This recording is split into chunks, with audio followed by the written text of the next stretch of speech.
انتشار السلاح بالكثافة دي.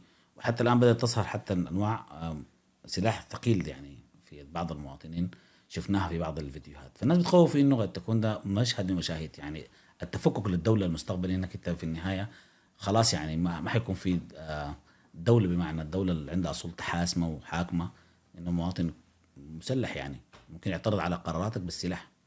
فردك كيف على ممكن ده يحدث، لكن دلوقتي أكبر مجتمع مسلح في العالم والمجتمع الأمريكي، هو توازن، لأنه هو توازن سلاح. أنا أفتكر يعني توازن السلاح مهم دلوقتي في السودان، خصوصا بعد بقت المجموعات السكانية اللي عندها السلاح تحاول تفرض هيمنتها على المجموعات المسالمة الآمنة. ولكن بروز الشعب المسلح في مناطق الوعي والثقافة هيدي السودان غبزة كبيرة جدا في أفريقيا بعد شوية.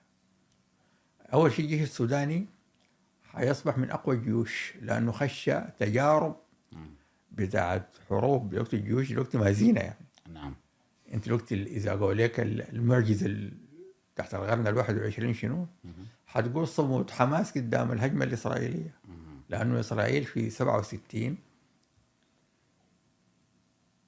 هزمت كل الجيوش العربية في 6 ساعات مش 6 أيام، واستطاعت كلها تدخلها في الملف التطبيع. نعم. لكن 10 أشهر دلوقتي من كيان ليس دولة،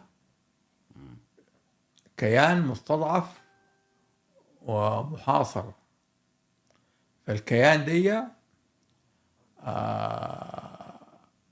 الآن صمد.